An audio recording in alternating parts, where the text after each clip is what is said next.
Indie Cartoon कहानियाँ। यशोदा का चेहरा गुस्से से भरा हुआ था। बड़ी बहू सुनीता उसके पास ही खड़ी थी और छोटी बहू कविता, जो नई नई घर में ब्याह कर आई थी, वो दादी सास के कमरे में बैठी हुई थी। कविता बहू, अभी थोड़ी देर बाद तुम्हें रसोई में कुछ मीठा बनाना है, और ऐसा मीठा बनाना कि तुम सबका दिल जीत सको, और मुझे तुम पर पूरा विश्वास है कि तुम ये जरूर कर पाओगी। दादी माँ, अब आपने आशीर्वाद दे दिया तो सब कुछ अच्छा ही होगा। मैं तो हमेशा से यही चाहती थी कि जब मैं अपनी ससुराल जाऊं तो वहां सब मुझे बहुत प्यार करे, पर दादी माँ, मन में बहुत डर सा है। मेरा मन बहुत परेशान सा है, क्योंकि मैं जानती हूँ माँ जी ने मुझे अभी तक अपनी बहू के रूप में स्वीकार नहीं किया है। कोई बात नहीं बहू, नहीं किया है तो कर लेंगे, और उन्हें करना भी पड़ेगा, क्योंकि अब तुम इस घर की बहू हो। सब ठीक हो जाएगा, पर हो सकता है यशोदा के दिल में जगह बनाने के लिए तुम्हें आज ही किसी कड़ी परीक्षा से गुजरना पड़े। और जहां तक मैं यशोदा को जानती हूँ, वो तुम्हें ऐसा कार्य जरूर देगी जिससे तुम्हारी क्षमताओं का पता चल सके। इधर दादी सास कविता को सब कुछ समझा रही थी, उधर सुनीता यशोदा के कान भर रही थी। माँ जी, मेरे पास एक आइडिया है जिससे हम कविता को नीचा दिखा सकते हैं, और उस आइडिया से आप हमेशा के लिए कविता को अपने सामने दबाकर रख सकते हो। कौन सा आइडिया बताओ? मैं तो सचमुच बहुत गुस्से में हूँ। अनिल को पता नहीं कविता में क्या दिखाई दिया। शादी करके ले आया, दहेज के नाम पर फूटी कौड़ी भी नहीं दी। रुको, कोई बात नहीं, अभी भी बाजी मेरे हाथ में है। चलो मेरे साथ रसोई में चलो। यशोदा बड़ी बहू सुनीता के साथ रसोई में जाती है। एक काम करो बहू, रसोई में से चावल और सूजी दोनों हटा दो। ना रहेगा बांस, ना बजेगी बांसुरी। जब चावल और सूजी नहीं होंगे तो ना ही कविता खीर बनाकर खिला पाएगी और ना ही हलवा। माँ जी, मखाने भी उठा लेती हूँ, उसका कोई भरोसा नहीं, कभी मखाने की खीर बनाकर ले आई तो। हाँ बहू, ये बात तो तुम ठीक कह रही हो। उठा लो ये सब सामान, ले जाकर मेरे कमरे में रख दो, और कविता को पहली रसोई के लिए बुला लो। ठीक है माँ जी, मैं बुलाकर लाती हूँ। सुनीता कविता को रसोई में लेकर आ जाती है। कविता ने सोशल मीडिया पर देखा था कि आजकल जब नई बहू को रसोई में पहली बार कुछ बनाने के लिए भेजा जाता है तो रसोई और चूल्हा फूलों से सजा होता है। सारा सामान चूल्हे के पास ही रखा होता है, पर यहाँ पर ऐसा कुछ भी नहीं था। कविता की पहली रसोई के लिए कोई भी तैयारी नहीं थी। तुम्हारी पहली रसोई है, अब तुम देख लो तुम्हें क्या बनाना है। जो भी मीठा बनाना आता हो वो बनाकर ड्राइंग रूम में ले आना, हम वहीं इंतजार कर रहे हैं। बढ़िया सा बनाकर लाना ताकि माँ जी खुश हो जाए। कविता रसोई में खीर बनाने का सामान ढूंढती है। फ्रिज में उसे दूध तो मिल जाता है, लेकिन चावल पूरी रसोई में कहीं नहीं मिले। कविता ने सोचा कि हलवा बना ले, पर हलवा बनाने के लिए ना ही देसी घी था और ना ही सूजी। कविता को उसकी दादी सास ने पहले ही बता दिया था कि उसकी कड़ी परीक्षा होने वाली है। माँ कहती थी, कभी कभी दूध वाला दलिया बिल्कुल खीर की तरह बनाओ तो बहुत टेस्टी बनता है, और इससे अच्छा आइडिया मेरे पास कोई और नहीं हो सकता। मैं टेस्टी सा ड्राई फ्रूट वाला दलिया बना देती हूँ, मुझे लगता है ये सबको पसंद आएगा। कविता जल्दी जल्दी दलिया भूनकर उस टेस्टी सा गाढ़ा गाढ़ा दूध वाला दलिया तैयार करती है और सबके लिए अच्छे से सजा कर ड्राइंग रूम में लेकर जाती है।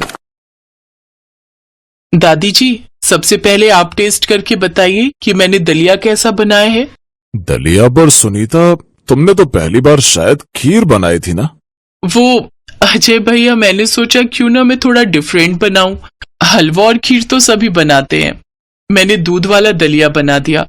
आप एक बार टेस्ट करके देखिए और बताइए कि कैसा बना है। बहुत स्वादिष्ट, बहुत बढ़िया, हल्का मीठा। पता नहीं कितने अरसे बाद मैंने दूध वाला दलिया खाया है। पता है कविता बहू, जब तुम्हारे दादाजी जिंदा थे वो रोजाना मुझसे नाश्ते में दूध वाला दलिया ही बनवाया करते थे। बहुत पसंद था उन्हें दूध वाला दलिया खाना। उसके बाद उम्र हो गई, रसोई में मैंने इतना जाना छोड़ दिया और फिर दूध वाला दलिया न बनाया न खाया। आज तुम्हारे हाथों का खाकर सच में पुराने दिन याद आ गए। माँ जी आप भी टेस्ट करिए ना। भाभी मैं आपको भी देती हूँ। क्या बात है, दूध वाला दलिया, बड़ा स्वाद है ये तो, खाने में बिल्कुल खीर जैसा। सबको दलिया बहुत पसंद आया। कुछ देर बाद जब यशोदा और सुनीता ड्राइंग रूम में अकेले बैठे थे तब कविता उनके पास आई। माँ जी मुझे पता है कि रसोई में खीर और हलवा बनाने की कुछ चीजें क्यों नहीं रखी गई। आप मेरी परीक्षा ले रहे थे। माँ जी मैं सारी परीक्षाओं में पास हो जाऊंगी, पर एक परीक्षा है जिसमें मैं चाहकर भी खुद पास नहीं हो सकती, और वो है आपके प्यार को जीतने की परीक्षा। बोलते बोलते कविता की आंखों में आंसू आ गए। यशोदा और सुनीता को भी अपनी गलती का एहसास हुआ और उन दोनों ने कविता को गले से लगा लिया। कविता को वो प्यार मिल गया जिसे वो जीतना चाहती थी। कविता की दादी सास यानी कि अनिल की दादी भी ये सब देखकर बहुत खुश थी। यशोदा और सुनीता कविता को पहली रसोई का शगुन देती हैं और उस दिन के बाद कविता परिवार में जगह बनाने के साथ साथ उनके दिलों में भी जगह बना लेती है। ससुराल हर लड़की का सपना होता है और वहां पर बिताया पहला दिन शायद ही कोई लड़की हो जिसे याद न रहे। ऐसी ये कहानी है करिश्मा की, जिसका ससुराल में पहला दिन होता है। नई नवेली सहमी सी दुल्हन करिश्मा सुबह तड़के 5 बजे उठ जाती है और सोचती है, हाय राम, सुबह के 5 बज गए और मैं अभी तक सो रही हूँ। जल्दी से उठकर नहा लेती हूँ, नहीं तो सब लोग क्या कहेंगे। करिश्मा जल्दी से नहाकर बाहर आती है और पूजा पाठ करके किचन में चली जाती है। अरे अभी तो ठीक से सुबह भी नहीं हुई, फिर ये किचन में से कैसी आवाजें आ रही हैं? कहीं अपने यहाँ कोई चोर तो नहीं आ गया? चोर चोर चोर। बेचारी करिश्मा किचन में नाश्ते की तैयारी कर रही थी, लेकिन अपनी सास का शोर शराबा सुनकर वो डर जाती है और जल्दी से बाहर आकर पूछती है, चोर कहाँ है चोर? माँ जी जल्दी बताइए, मैं अभी डंडे से उसकी पिटाई करती हूँ। किचन में चोर है, वहां से तरह तरह की आवाजें आ रही हैं। लेकिन किचन में तो मैं हूँ माँ जी, और वहां तो कोई नहीं है। अच्छा फिर तो बहू तू ही होगी। मैंने खटर पटर की आवाज सुनी तो मुझे लगा शादी वाले घर में कोई चोर चोरी के इरादे से घुस आया है। पर बहू तू इतनी सुबह सुबह किचन में क्या कर रही है? जी वो मैं नाश्ते की तैयारी कर रही थी। अरे इतनी जल्दी? सारा दिन पड़ा है अभी, ये काम तो बाद में भी हो जाएगा। पहले तू जाकर आराम कर ले, शादी की तैयारियों में थक गई होगी। जा बेटा, आज तो पहला ही दिन है, जा जाकर आराम कर। हाय कितनी अच्छी सास मिली है मुझे, जो आराम करने के लिए कह रही है। और एक मेरी माँ थी जो सूरज निकला भी ना हो फिर भी, सूरज कब का निकल गया, आधा दिन हो गया, कब उठेगी कहकर जल्दी उठा देती थी। यहाँ तो सूरज निकलने के बाद भी सासू माँ कह रही है सो जा सो जा। करिश्मा खुश होकर अपने कमरे में निश्चिंत होकर सोने चली जाती है। सोते सोते उसे काफी देर हो जाती है। तभी हॉल में बैठी उसकी बुआ सास और मामी सास बातें बनाने लगती हैं और कहती हैं, हाय हम का इतनी दूर लखनऊ से सोती बहू को देखने वास्ते आवत है। अरे आजकल की बहुएं तो सिर पर चढ़ी रहती हैं, हमारी तरह थोड़ी ना जो ससुराल के डर से आज भी कांपते हैं। वहीं पीछे खड़ा रजत उनकी सारी बातें सुन रहा होता है। अपनी बीवी की बेइज्जती सुनकर वो उनकी बातों पर पर्दा डालते हुए कहता है, अब वो तो कब की उठ गई है बुआ जी, वो कपड़े समेट रही है, सारा कमरा बिखरा पड़ा है ना, लहंगा जेवर। आप तो जानते ही हो शादी वाले घर में कितना काम हो जाता है। रजत जल्दी से अपने कमरे में जाता है और करिश्मा को उठाते हुए कहता है, करिश्मा जानू उठ जाओ बेबी, जल्दी से उठकर नहा लो, सब रिश्तेदार बाहर तुम्हारा इंतजार कर रहे हैं। जी मैं तो सुबह 5 बजे उठकर ही नहाकर पूजा पाठ करके नाश्ता बना लिया था, लेकिन माँ जी ने कहा अभी सो जाओ, इसलिए आकर सो गई। हाय मेरी नई नवेली दुल्हन, सुबह 5 बजे से उठी है, तब तो तुम अभी आराम कर लो। नहीं अब मेरी नींद पूरी हो चुकी है, कहिए आपको कुछ कहना था क्या? रजत करिश्मा को सारी बात बताता है और कहता है, अब मुझे तो ये बिल्कुल भी बर्दाश्त नहीं कि कोई मेरे सामने मेरी बीवी की बुराइयां करे। चलो अब जल्दी से तैयार होकर बाहर आ जाओ। सब तुम्हारा इंतजार कर रहे हैं। इतना कहकर रजत बाहर चला गया। हाय जी, ये क्या हो रहा है? मेरी पीठ पीछे कल तक जो रिश्तेदार मुझे आशीर्वाद दे रहे थे, आज एक ही दिन में मुझे जाने बिना मेरे बारे में अपनी राय देनी भी शुरू कर दी। फिर करिश्मा तैयार होकर बाहर आ जाती है और उनसे पूछती है, बुआ जी, मामी जी, आपने नाश्ता कर लिया? हाँ बहू, तुझे क्या लगा अगर तू खाना नहीं देगी तो क्या हम भूखे ही रहेंगे? वैसे तूने टाइम देखा क्या हुआ है? तभी वहां सरोज आ जाती है। अरे ये बेचारी तो सुबह 5 ही बजे उठ गई थी। नहाकर पूजा पाठ कर कर सबका नाश्ता इसी ने तो बनाया था। वो तो काफी सुबह थी, इसलिए मैंने ही कहा इसको जाकर सोने के लिए। अरे दीदी, बहुओं को तो जितना दबा कर रखा जाए उतना ही वो काबू में रहती हैं। अगर जरा भी ढील दे दी तो फिर ये हाथ से निकल जाती है। ये कैसे रिश्तेदार हैं? बहू का आज पहला दिन है और उसे आशीर्वाद देने की बजाय दबाने की बात की जा रही है। मैं बहू हूं, कोई जानवर थोड़ी ना जो मुझे दबाया जाए। अभी करिश्मा इसी सोच में पड़ी हुई होती है कि तभी पीछे से आवाज आती है, भाभी जल्दी से चलो और अपना सूटकेस खोलकर दिखाओ कि उसमें क्या क्या सामान आया है हमारे लिए। हाँ जी, चलिए सब कमरे में। अरे कमरे में क्या चलिए, तुम अपना सूटकेस यहाँ लेकर आओ। अरे यहाँ लाने की क्या जरूरत है? करिश्मा बेटा, जो जिसके नाम का है दे दो उसको। अच्छा पापा, ऐसा कैसे? ननद को पूरा हक है अपनी पसंद का सामान लेने का। जो रिवाज है हम तो वही लेंगे। हाँ हाँ, जैसे तेरी माँ ने तो हमें बड़ा अपनी पसंद का दिया था ना, जो तू अपनी भाभी से मांग रही है। अरे कैसी बात कर रही हैं आप? आपने तो मेरी सबसे पसंदीदा जरकन वाली साड़ी पर हाथ रख दिया था और मैं बेचारी मना भी ना कर पाई। बेचारी करिश्मा भारी सूटकेस उठाकर हॉल में लाती है और जैसे ही उसका सूटकेस खुलता है तो उसकी पसंदीदा साड़ी उसकी ननद तान्या ले लेती है और वो बेचारी मन ही मन सोचती है, हाय ये तो मेरी फेवरेट साड़ी है।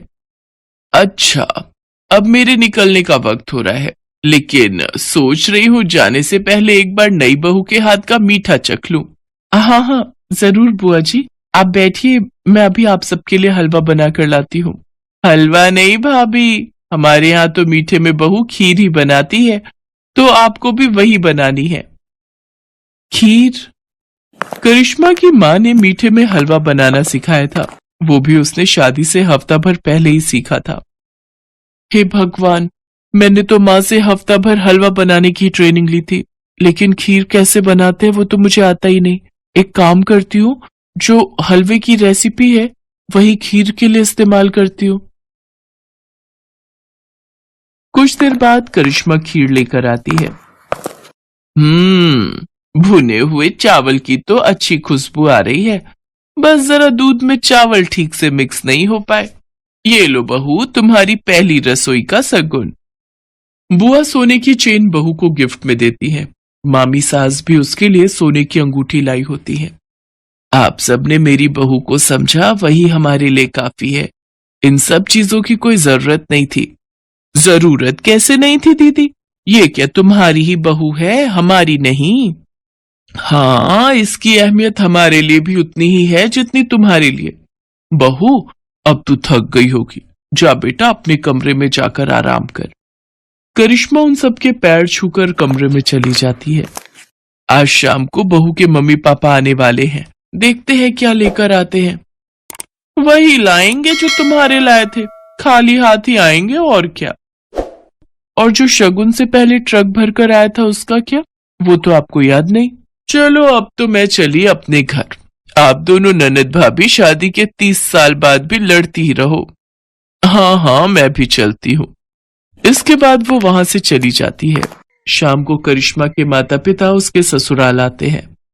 अरे आइए आइए भाई साहब, बहन जी, कैसी हैं समधन जी आप? मैं तो कब से शाम होने की राह देख रही थी। कहाँ है मेरी लाडो? वो तैयार हो रही है। वैसे शाम की राह क्यों देख रही थी? अब तो एक ही घर है, पहले ही आ जाती। जी वो तो है। उधर करिश्मा रजत से कहती है, सुनो जी, मुझे न शर्म आ रही है साड़ी पहनकर मम्मी पापा के सामने जाने में। आज तक पहनी नहीं ना। अब ये लो सूट, मैं तुम्हारे लिए लाया था, इसे पहन लो, मम्मी से मैं बात कर लूंगा। करिश्मा सूट पहनकर तैयार हो जाती है और सबके सामने आ जाती है। लो जी, आ गई हमारी बहू। देखो तो सूट में कितनी प्यारी लग रही है। बहू, तू ना सूट भी पहना कर, बड़ी प्यारी लगती है सूट में। इसके बाद करिश्मा को सब अच्छा लगने लगता है। उसकी शादी का पहला दिन उसके लिए खट्टा मीठा भरा रहता है, लेकिन प्यार करने वाले पति, सास, ससुर और ननद पाकर वो खुश हो जाती है। अरे ममता, कहाँ रह गई? भूख लगी है बहुत जोर से। नाश्ता कब मिलेगा? हाँ माँ जी, बस 2 मिनट और। ऐसा क्या बना दिया जो इतनी देर लग रही है? अरे माँ जी देखना, आप खुश हो जाओगी, ऐसी चीज बनाई है। ममता की बात सुनते ही उमा के मुंह में पानी आ गया।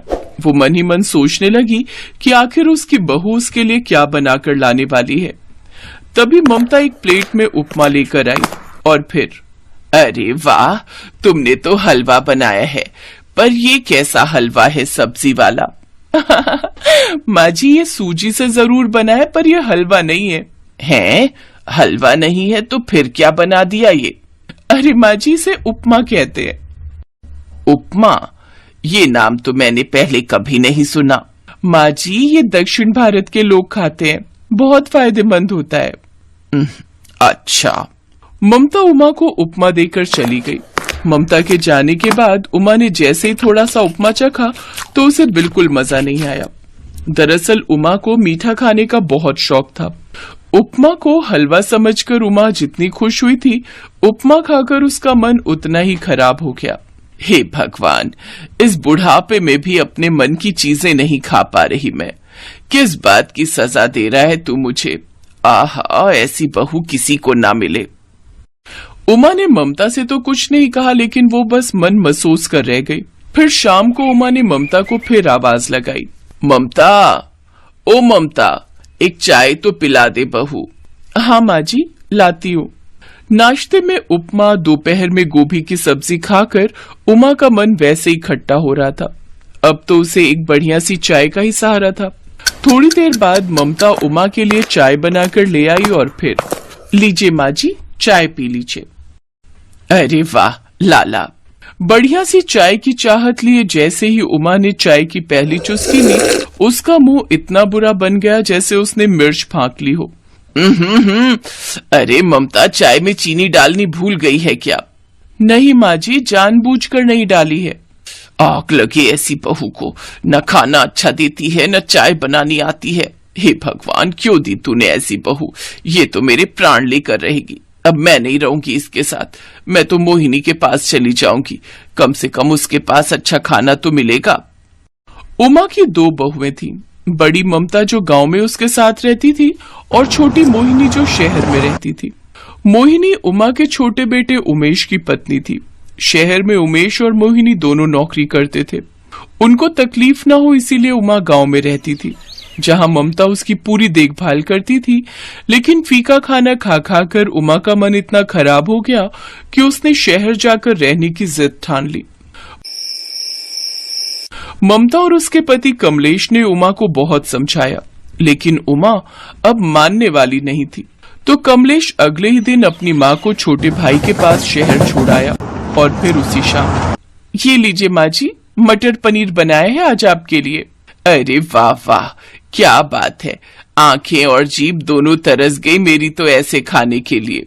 जैसे ही उमा ने पहला निवाला खाया तो खुशी से उसकी आंखें बंद हो गईं। आहा हा हा, कितना स्वाद बना है। जीती रहो बेटी, खुश रहो। उस दिन मोहिनी ने अपने ऑफिस से छुट्टी ली थी, इसीलिए उसने अपनी सास उमा के लिए अपने हाथों से मटर पनीर बनाया था। लेकिन अगले दिन से मोहिनी और उमेश काम पर जाने लगे और फिर तो उमा की मौज ही आ गई। उमा रसोई में अपने लिए खूब मीठी मीठी चाय बनाकर पीने लगी। मोहिनी और उमेश रोज बाहर से खाना लाने लगे, कभी चाप रोटी, कभी पिज्जा, और उमा को तो यही चाहिए था। आहा हा हा, मजा आ गया। ये रोटी बढ़िया है बहू। माँ जी, इसे पिज्जा कहते हैं, अच्छा लगा ना आपको? हाँ, बहुत ही बढ़िया लगा। तुम दोनों मेरा कितना ख्याल रख रहे हो, इसे कहते हैं सच्ची सेवा। और एक वो है ममता, जब देखो गोभी, सलाद, फीकी चाय और फिर वो जान का दुश्मन उपमा।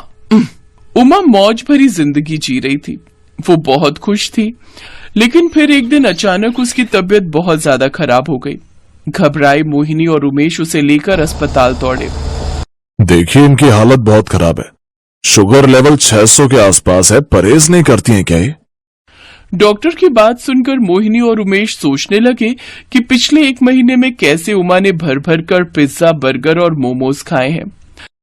जी जी, करती है ना सर, पर अब थोड़ा और करेंगे। देखिए, बात बहुत गंभीर है। अगर इनकी जान बचानी है तो इन्हें साफ हवा चाहिए और चीनी और बाकी तली भुली और मीठी चीजों से दूरी बनानी होगी। उमेश और मोहिनी जानते थे कि इतना कुछ कर पाना ना तो उमा के बस की बात थी और वो दोनों उमा पर पूरा ध्यान दे, उतनी फुर्सत उनके पास नहीं थी। तो अगले ही दिन उमेश उमा को गांव वापस छोड़ आया। उमेश ने सारी बात ममता और कमलेश को बताई तो ममता को उमा और मोहिनी पर बहुत गुस्सा आया, पर वो कुछ नहीं बोली और अगले दिन से ही उसने उमा के साथ फिर वैसा ही बर्ताव करना शुरू कर दिया। अब तो ममता उमा को अपने साथ सुबह सुबह सैर पर भी ले जाने लगी। फिर ठीक 1 महीने बाद जब कमलेश और ममता उमा को लेकर अस्पताल पहुंचे। अरे वाह माँ जी, ये तो आपने कमाल कर दिया। 600 से सीधा 150 पर ले आई आप तो। अपनी शुगर और आपका तो वजन भी कम दिख रहा है पहले से। कैसे किया माता जी? ये मेरी बहू है ना डॉक्टर साहब, मेरी सच्ची सेवा करती है ये। भगवान ऐसी बहू सबको दे।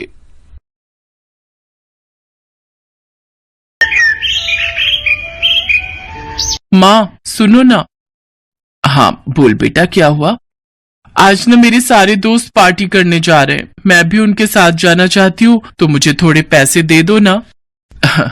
अच्छा रुक, अभी अब ये ले। ये क्या माँ, बस 100 रुपए? इनमें क्या होगा? माँ मैं किसी मेले में नहीं जा रही हूँ, एक बढ़िया से रेस्टोरेंट में पार्टी कर रहे हैं हम सब। इतने पैसे तो वहाँ का वेटर टिप में ले जाता है। पायल, तुझे पता है कि इन 100 रुपयों को कमाने के लिए तेरे पापा को कितनी मेहनत करनी पड़ती है? बेटा, हमें उतना ही खर्च करना चाहिए जितनी हमारी चादर हो। मुझे पता था कि तुम यही सब नाटक करोगी, पर मुझे तुम्हारा लेक्चर सुनने में कोई इंटरेस्ट नहीं है। तुम रहने दो माँ। ऐसा करो, तुम ना ये 100 रुपए भी अपने पास रखो, मुझे नहीं चाहिए। और ऐसा करती हूँ, अब से मैं कॉलेज भी पैदल ही जाया करूंगी, उससे ऑटो के 30 रुपए भी बच जाएंगे। पापा को 30 रुपए भी कमाने में मेहनत लगती होगी ना। ये क्या बात हुई पायल, ये तो सरासर बदतमीजी है। ज्योति अपनी बात पूरी कर पाती उससे पहले ही पायल पैर पटकते हुए वहां से चली गई। ये कहानी इसी लड़की पायल और उसकी माँ ज्योति की है। ज्योति के पति का नाम अजय था और उन दोनों की इकलौती बेटी थी पायल। अजय एक कार मैकेनिक था।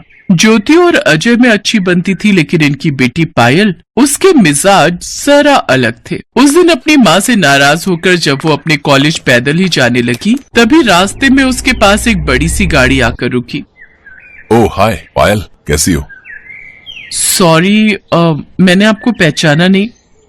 अरे मैं तुम्हारा सीनियर विकास, बीएससी फाइनल ईयर। हम मिले थे ना उस दिन कॉलेज लैब में। ओह हाँ, अब याद आया। हाय, मैं अच्छी हूँ। What about you? I am too good. तुम कॉलेज ही जा रही हो ना? हाँ। आ जाओ, मैं भी कॉलेज ही जा रहा हूँ। I will drop you. It's okay, I can manage. अरे घबराओ मत, आ जाओ, मेरे साथ तुम्हें कोई खतरा नहीं है। काफी देर से धूप में पैदल चलकर थक चुकी पायल मना नहीं कर सकी और विकास के साथ उसकी कार में बैठ गई। और फिर ओह नाइस कार। थैंक्स, पिछले महीने ही ली है। वाह, इसका इंटीरियर कितना कूल है और कितने सारे फीचर्स हैं इसमें तो। म्यूजिक तो और भी औसम है, सुनना चाहोगी? हाँ क्यों नहीं। विकास ने गाड़ी में म्यूजिक ऑन किया जिसमें पायल खो गई। वो पहली बार इतनी महंगी कार में बैठी थी। वो मन ही मन सोचने लगी कि अमीरी में कितना मजा है। साथ ही वो अपनी किस्मत को भी कोस रही थी। जब तक पायल ये बातें सोच रही थी तब तक कॉलेज आ गया। आप ना मुझे यहीं बाहर छोड़ दीजिए। क्यों, क्या हुआ? अंदर चलते ना। विकास कार को कॉलेज के अंदर ले गया और फिर पार्किंग में जब विकास के साथ पायल कार से उतरी तो वहां खड़े लड़के पायल को देखकर बोले, विकास भाई के तो मजे हैं यार। हाँ भाई, कसम से जिंदगी हो तो ऐसी यार, रोज इसकी गाड़ी से नई लड़की उतरती है। देखना अब इसको भी घुमाएगा फिराएगा और फिर छोड़ देगा। सही बोला भाई, पर ये लड़कियां भी कम नहीं है। विकास के पैसों पर ऐश करने में कोई कसर नहीं छोड़ती है, हैं? ये दोनों लड़के जो विकास के बारे में बात कर रहे थे वो विकास की क्लास में ही पढ़ते थे। और विकास को अच्छे से जानते थे। लेकिन इन सब बातों से अनजान पायल तो हैंडसम और रईस विकास की दीवानी हो चली थी। अब हर रोज ही विकास पायल को बस स्टॉप से पिक करता और फिर वो दोनों साथ में विकास की गाड़ी से ही कॉलेज जाते। फिर धीरे धीरे वो दोनों कॉलेज से बाहर भी मिलने लगे। पायल को लग रहा था कि विकास जैसे हैंडसम और अमीर लड़के से शादी करके उसकी किस्मत ही बदल जाएगी, लेकिन विकास के इरादे कुछ और थे। वो एक नंबर का मक्कार और अय्याश लड़का था। वो सिर्फ अपने करोड़पति पिता के पैसों पर मौज करता था। एक दिन विकास की कार पंचर हो गई और विकास ने जिस दुकान के बाहर गाड़ी लगाई वो पायल के पापा की दुकान थी। उन्होंने जैसे ही पायल को विकास के साथ उसकी गाड़ी में देखा तो फौरन पायल पर भड़कते हुए बोले, पायल, तुम इस गाड़ी में क्या कर रही हो और ये लड़का कौन है? पापा वो ये मेरे दोस्त हैं। मुझे घर छोड़ने जा रहे थे तभी हमारी मतलब इनकी गाड़ी पंचर हो गई। फौरन उतरो गाड़ी से और अंदर जाकर बैठो, मैं तुम्हें घर छोड़कर आऊंगा। पर पापा। सुनाई नहीं दिया एक बार में? आपकी गाड़ी का पंचर लग गया है तो अब आप जा सकते हैं। इसके बाद अजय अपने स्कूटर पर पायल को लेकर घर पहुंचे और फिर ज्योति को सारी बात बताई। पायल, सच सच बता, क्या चल रहा है ये सब? आप लोगों को ना बस तिल का ताड़ बनाना ही आता है। वो मेरे सीनियर हैं जिनके सामने पापा ने मेरी इज्जत की वाट लगा दी। पता नहीं क्या सोच रहे होंगे वो मेरे बारे में। काश उन्हें पता ही नहीं चलता कि मैं एक पंचर बनाने वाले की बेटी हूँ। पता नहीं ये सब जानने के बाद वो मुझसे बात भी करेंगे या नहीं। पायल, तुम उस लड़के के बारे में कुछ नहीं जानती। वो आए दिन आता है मेरे पास अपनी गाड़ी सुधरवाने, आए दिन शराब के नशे में अपनी गाड़ी ठोकता फिरता है, और तो और हर बार उसकी गाड़ी से एक अलग लड़की उतरती है। हाँ तो क्या हुआ? वो अमीर है, स्टाइलिश है, तो उसकी दोस्त तो होंगी ना। पायल, तुम उस अय्याश और फरीबी के लिए हमसे बहस कर रही हो। पापा, हर पैसे वाला अय्याश नहीं होता। विकास ऐसे नहीं है। मैं उनसे बहुत प्यार करती हूँ और मुझे पूरा विश्वास है कि उनके दिल में भी मेरे लिए ऐसी ही फीलिंग है। आपको पता है इस दुनिया में अच्छे लड़के कितनी मुश्किल से मिलते हैं। वो इतने पैसे वाले हैं कि उनसे शादी करके मेरी जिंदगी सुधर सकती है, और मेरी ही क्यों? उनके पास इतनी दौलत है कि उनकी बीवी बनने के बाद मैं आपको भी इस नर्क से निकाल सकती हूँ। सही कहा तूने, इस दुनिया में अच्छे लड़के बड़ी मुश्किल से मिलते हैं। हाँ, और ये भी सच है कि हर पैसे वाला अय्याश और फरेबी नहीं होता। कुछ लोग सच्चे प्यार के लिए अपना घर बार, पैसे, दौलत सब कुछ छोड़ देते हैं। ऐसा प्यार और ऐसी जिंदगी किस काम की जिसमें पैसों और ऐशो आराम ना हो? मैंने बचपन से गरीबी देखी है। ये मत करो, वहां मत जाओ क्योंकि पैसे नहीं है। उफ, अब बस, मैं अब और ये नरक जैसी जिंदगी नहीं जी सकती। चुप हो जा पायल, तू जिसे नरक बता रही है वो मेरे लिए स्वर्ग से भी बढ़कर है, समझी? तो आपको ही मुबारक हो ये स्वर्ग। मेरे लिए तो ऐसे जीने से बेहतर है मर जाना। और मम्मी, आप तो बस रहने ही दो। आप क्या जानो कि आखिर पैसे की ताकत क्या होती है। आप खुद तो गरीबी में ही पैदा हुई, गरीब से ही शादी की और अब गरीबी में ही मर जाना चाहती हो। पायल की ये बदतमीजी उसके पापा अजय से बर्दाश्त नहीं हुई और उन्होंने आगे बढ़कर पायल के गाल पर एक जोरदार तमाचा जड़ दिया और फिर उसे जबरदस्ती अपने साथ लेकर घर से बाहर गए। कुछ ही देर में उनका स्कूटर एक आलीशान बंगले के बाहर आकर रुका। पापा, ये कहाँ लेकर आए हैं मुझे और क्यों? तुझे दिखाने की तू अपनी जिस मम्मी को बेइज्जत कर रही थी कुछ देर पहले, आखिर उसकी असली औकात क्या है। अजय को देखते ही उस बंगले के बाहर खड़े गार्ड ने उसे सलाम किया। फिर अजय पायल को लेकर अंदर गया। वो बंगला बहुत ही बड़ा था और वहाँ लाइन से कई लग्जरी गाड़ियां खड़ी थी।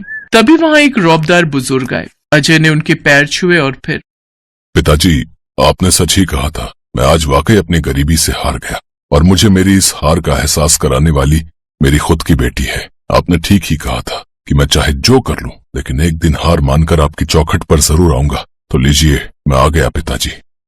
पायल हैरानी से सब कुछ देख रही थी। दरअसल वो बुजुर्ग शख्स शहर के सबसे अमीर आदमी थे और उनका नाम सेठ वीरभद्र था। ज्योति उनकी इकलौती बेटी थी जो अपनी जवानी में अजय से प्यार कर बैठी थी। अजय शुरू से ही गरीब था तो ज्योति और अजय की शादी के लिए सेठ वीरभद्र राजी नहीं हुए। तो अजय की खातिर ज्योति सब कुछ छोड़ने को तैयार हो गई और अजय से शादी करके उसकी गरीबी की हिस्सेदार बन गई। सेठ वीरभद्र को लगा था कि गरीबी से तंग आकर कुछ ही वक्त में ज्योति उनके पास वापस लौट आएगी, लेकिन ऐसा नहीं हुआ। ज्योति अपने पति के साथ बसाए अपने छोटे से संसार में सुखी थी। लेकिन अब इतने सालों बाद जब पायल की खातिर अजय हारता दिखा तो सेठ वीरभद्र ने उससे कहा, नहीं बेटा, हारे तुम नहीं बल्कि हारा तो मैं हूँ। मेरा घमंड चूर चूर हो चुका है। मैं ही अपनी बेटी की बात को समझ नहीं सका कि खुश रहने के लिए पैसों से ज्यादा अपनों का साथ जरूरी है। वो अपने जो हर हाल में आपको अपनाए, आपके हर सुख और दुख के हिस्सेदार बने। आज मैं बिल्कुल अकेला हूँ तो समझ में आता है कि वाकई कितना गरीब हूँ मैं। इतना कहकर सेठ वीरभद्र फूट फूट कर रोने लगे। अजय ने उन्हें संभाला और ये सब देखकर पायल की आंखें भी खुल गईं। उसे समझ आ गया था कि वो असल में एक अमीर माँ की गरीब बेटी थी जो अपनी ही माँ के संस्कारों को नहीं समझ सकी और अब तक सिर्फ पैसों के पीछे ही भाग रही थी, जिन्हें उसकी माँ ने सालों पहले अपने सच्चे प्यार के लिए ठुकरा दिया। अरे ममता, कहाँ रह गई? भूख लगी है बहुत जोर से, नाश्ता कब मिलेगा? हाँ माँ जी, बस 2 मिनट और। ऐसा क्या बना दिया जो इतनी देर लग रही है? अरे माँ जी देखना, आप खुश हो जाओगी, ऐसी चीज बनाई है। ममता की बात सुनते ही उमा के मुंह में पानी आ गया। वो मन ही मन सोचने लगी कि आखिर उसकी बहू उसके लिए क्या बनाकर लाने वाली है। तभी ममता एक प्लेट में उपमा लेकर आई और फिर, अरे वाह, तुमने तो हलवा बनाया है, पर ये कैसा हलवा है सब्जी वाला? माँ जी ये सूजी से जरूर बना है, पर ये हलवा नहीं है। हैं? हलवा नहीं है तो फिर क्या बना दिया ये? अरे माँ जी इसे उपमा कहते हैं। उपमा? ये नाम तो मैंने पहले कभी नहीं सुना। माँ जी ये दक्षिण भारत के लोग खाते हैं, बहुत फायदेमंद होता है। अच्छा। ममता उमा को उपमा देकर चली गई। ममता के जाने के बाद उमा ने जैसे ही थोड़ा सा उपमा चखा तो उसे बिल्कुल मजा नहीं आया। दरअसल उमा को मीठा खाने का बहुत शौक था। उपमा को हलवा समझकर उमा जितनी खुश हुई थी, उपमा खाकर उसका मन उतना ही खराब हो गया। हे भगवान, इस बुढ़ापे में भी अपने मन की चीजें नहीं खा पा रही मैं। किस बात की सजा दे रहा है तू मुझे? आहा, ऐसी बहू किसी को ना मिले। उमा ने ममता से तो कुछ नहीं कहा, लेकिन वो बस मन महसूस कर रह गई। फिर शाम को उमा ने ममता को फिर आवाज लगाई, ममता, ओ ममता, एक चाय तो पिला दे बहू। हाँ माँ जी, लाती हूँ। नाश्ते में उपमा, दोपहर में गोभी की सब्जी खाकर उमा का मन वैसे ही खट्टा हो रहा था। अब तो उसे एक बढ़िया सी चाय का ही सहारा था। थोड़ी देर बाद ममता उमा के लिए चाय बनाकर ले आई और फिर, लीजिए माँ जी, चाय पी लीजिए। अरे वाह लाला, बढ़िया सी चाय की चाहत लिए जैसे ही उमा ने चाय की पहली चुस्की ली, उसका मुंह इतना बुरा बन गया जैसे उसने मिर्च फांक ली हो। अरे ममता, चाय में चीनी डालनी भूल गई है क्या? नहीं माँ जी, जानबूझकर नहीं डाली है।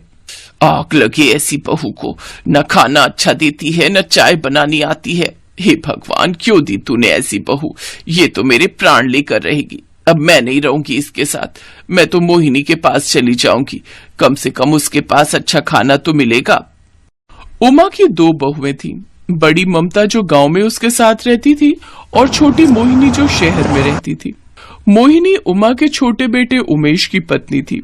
शहर में उमेश और मोहिनी दोनों नौकरी करते थे। उनको तकलीफ ना हो इसीलिए उमा गांव में रहती थी, जहां ममता उसकी पूरी देखभाल करती थी। लेकिन फीका खाना खा खा कर उमा का मन इतना खराब हो गया कि उसने शहर जाकर रहने की जिद ठान ली। ममता और उसके पति कमलेश ने उमा को बहुत समझाया, लेकिन उमा अब मानने वाली नहीं थी। तो कमलेश अगले ही दिन अपनी माँ को छोटे भाई के पास शहर छोड़ आया और फिर उसी शाम, ये लीजिए माँ जी, मटर पनीर बनाए हैं आज आपके लिए। अरे वाह वाह, क्या बात है, आंखें और जीभ दोनों तरस गई मेरी तो ऐसे खाने के लिए। जैसे ही उमा ने पहला निवाला खाया तो खुशी से उसकी आंखें बंद हो गईं। आहा, कितना स्वाद बना है। जीती रहो बेटी, खुश रहो। उस दिन मोहिनी ने अपने ऑफिस से छुट्टी ली थी, इसीलिए उसने अपनी सास उमा के लिए अपने हाथों से मटर पनीर बनाया था।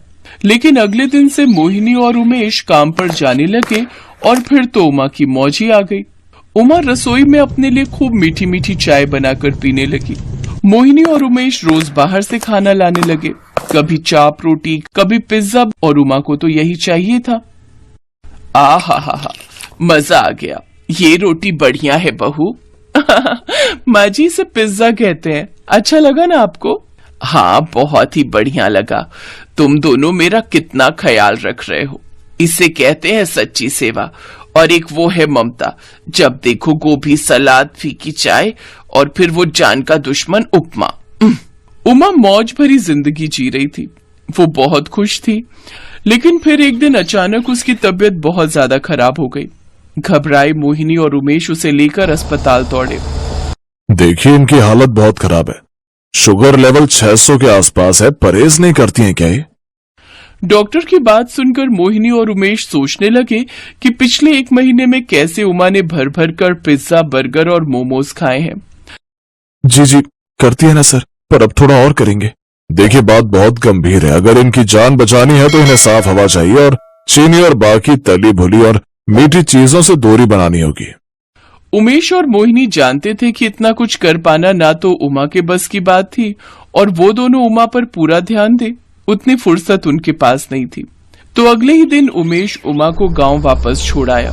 उमेश ने सारी बात ममता और कमलेश को बताई तो ममता को उमा और मोहिनी पर बहुत गुस्सा आया, पर वो कुछ नहीं बोली और अगले दिन से ही उसने उमा के साथ फिर वैसा ही बर्ताव करना शुरू कर दिया। अब तो ममता उमा को अपने साथ सुबह सुबह सैर पर भी ले जाने लगी। फिर ठीक 1 महीने बाद जब कमलेश और ममता उमा को लेकर अस्पताल पहुंचे। अरे वाह माँ जी, ये तो आपने कमाल कर दिया। 600 से सीधा 150 पर ले आई आप तो। अपनी शुगर और आपका तो वजन भी कम दिख रहा है पहले से। कैसे किया माता जी? ये मेरी बहू है ना डॉक्टर साहब, मेरी सच्ची सेवा करती है ये। भगवान ऐसी बहू सबको दे।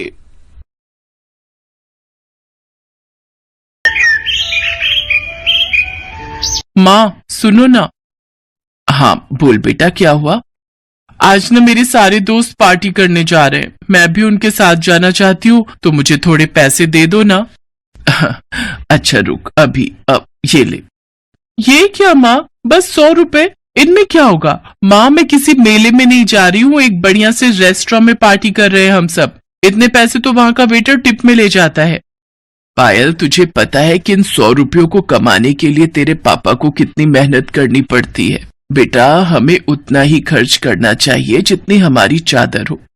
मुझे पता था कि तुम यही सब नाटक करोगी, पर मुझे तुम्हारा लेक्चर सुनने में कोई इंटरेस्ट नहीं है। तुम रहने दो माँ। ऐसा करो, तुम ना ये 100 रुपए भी अपने पास रखो, मुझे नहीं चाहिए। और ऐसा करती हूँ, अब से मैं कॉलेज भी पैदल ही जाया करूंगी। उससे ऑटो के 30 रुपए भी बच जाएंगे। पापा को 30 रुपए भी कमाने में मेहनत लगती होगी ना। ये क्या बात हुई पायल, ये तो सरासर बदतमीजी है। ज्योति अपनी बात पूरी कर पाती उससे पहले ही पायल पैर पटकते हुए वहां से चली गई। ये कहानी इसी लड़की पायल और उसकी माँ ज्योति की है।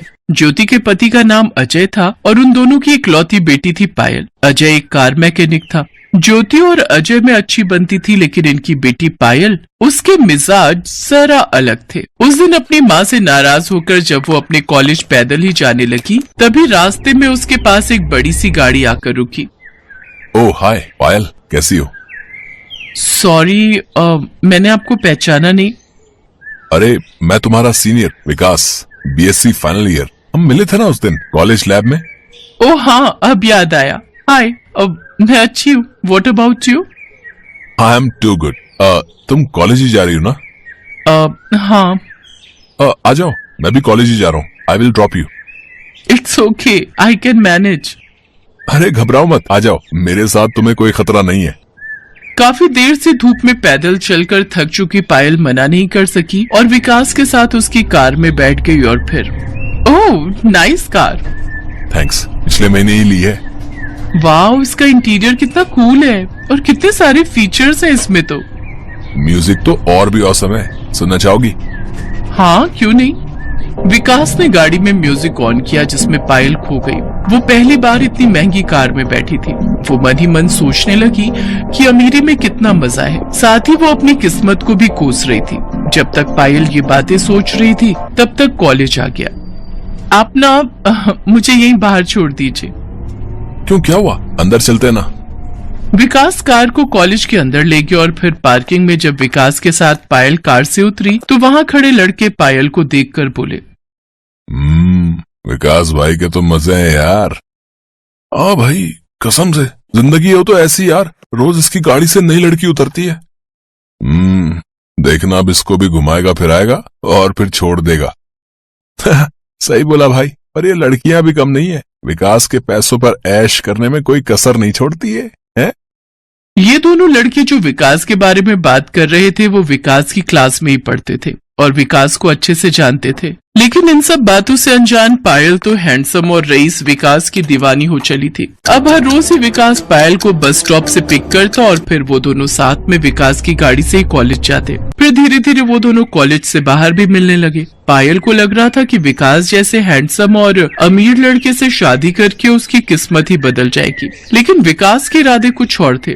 वो एक नंबर का मक्कार और अय्याश लड़का था। वो सिर्फ अपने करोड़पति पिता के पैसों पर मौज करता था। एक दिन विकास की कार पंचर हो गई और विकास ने जिस दुकान के बाहर गाड़ी लगाई वो पायल के पापा की दुकान थी। उन्होंने जैसे ही पायल को विकास के साथ उसकी गाड़ी में देखा तो फौरन पायल पर भड़कते हुए बोले, पायल, तुम इस गाड़ी में क्या कर रही हो और ये लड़का कौन है? पापा वो ये मेरे दोस्त हैं।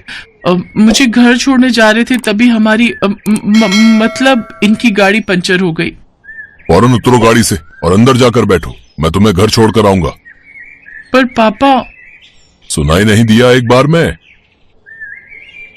आपकी गाड़ी का पंचर लग गया है तो अब आप जा सकते हैं। इसके बाद अजय अपने स्कूटर पर पायल को लेकर घर पहुंचे और फिर ज्योति को सारी बात बताई। पायल, सच सच बता क्या चल रहा है ये सब?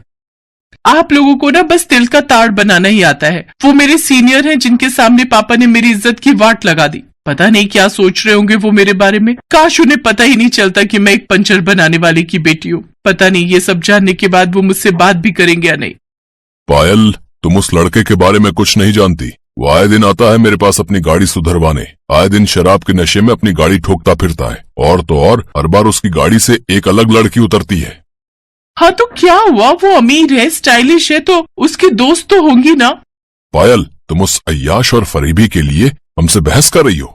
पापा, हर पैसे वाला अय्याश नहीं होता। विकास ऐसे नहीं है। मैं उनसे बहुत प्यार करती हूँ और मुझे पूरा विश्वास है कि उनके दिल में भी मेरे लिए ऐसी ही फीलिंग है। आपको पता है इस दुनिया में अच्छे लड़के कितनी मुश्किल से मिलते हैं। वो इतने पैसे वाले हैं कि उनसे शादी करके मेरी जिंदगी सुधर सकती है, और मेरी ही क्यों, उनके पास इतनी दौलत है कि उनकी बीवी बनने के बाद मैं आपको भी इस नर्क से निकाल सकती हूँ।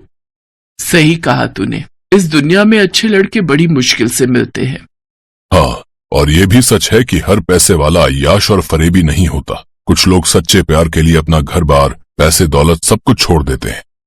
ऐसा प्यार और ऐसी जिंदगी किस काम की जिसमें पैसों और ऐशो आराम ना हो? मैंने बचपन से गरीबी देखी है। ये मत करो, वहां मत जाओ क्योंकि पैसे नहीं है। उफ, अब बस, मैं अब और ये नरक जैसी जिंदगी नहीं जी सकती।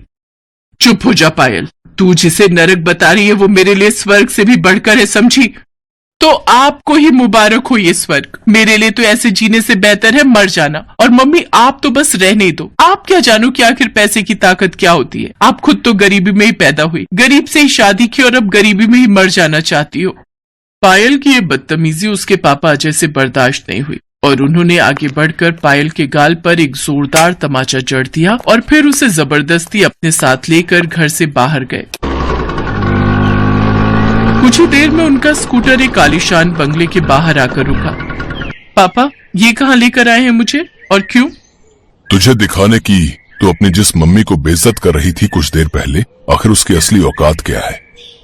अजय को देखते ही उस बंगले के बाहर खड़े गार्ड ने उसे सलाम किया। फिर अजय पायल को लेकर अंदर गया। वो बंगला बहुत ही बड़ा था और वहाँ लाइन से कई लग्जरी गाड़ियां खड़ी थी।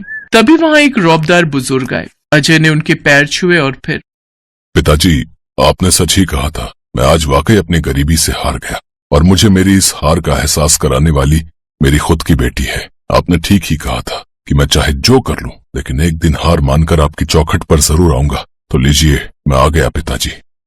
पायल हैरानी से सब कुछ देख रही थी। दरअसल वो बुजुर्ग शख्स शहर के सबसे अमीर आदमी थे और उनका नाम सेठ वीरभद्र था। ज्योति उनकी इकलौती बेटी थी जो अपनी जवानी में अजय से प्यार कर बैठी थी। अजय शुरू से ही गरीब था तो ज्योति और अजय की शादी के लिए सेठ वीरभद्र राजी नहीं हुए। तो अजय की खातिर ज्योति सब कुछ छोड़ने को तैयार हो गई और अजय से शादी करके उसकी गरीबी की हिस्सेदार बन गई। सेठ वीरभद्र को लगा था कि गरीबी से तंग आकर कुछ ही वक्त में ज्योति उनके पास वापस लौट आएगी, लेकिन ऐसा नहीं हुआ। ज्योति अपने पति के साथ बसाए अपने छोटे से संसार में सुखी थी, लेकिन अब इतने सालों बाद जब पायल की खातिर अजय हारता दिखा तो सेठ वीरभद्र ने उससे कहा, नहीं बेटा, हारे तुम नहीं बल्कि हारा तो मैं हूँ। मेरा घमंड चूर चूर हो चुका है। मैं ही अपनी बेटी की बात को समझ नहीं सका कि खुश रहने के लिए पैसों से ज्यादा अपनों का साथ जरूरी है। वो अपने जो हर हाल में आपको अपनाए, आपके हर सुख और दुख के हिस्सेदार बने।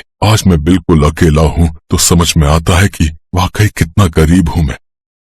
इतना कहकर सेठ वीरभद्र फूट फूट कर रोने लगे। अजय ने उन्हें संभाला और ये सब देखकर पायल की आंखें भी खुल गईं। उसे समझ आ गया था कि वो असल में एक अमीर माँ की गरीब बेटी थी जो अपनी ही माँ के संस्कारों को नहीं समझ सकी और अब तक सिर्फ पैसों के पीछे ही भाग रही थी, जिन्हें उसकी माँ ने सालों पहले अपने सच्चे प्यार के लिए ठुकरा दिया।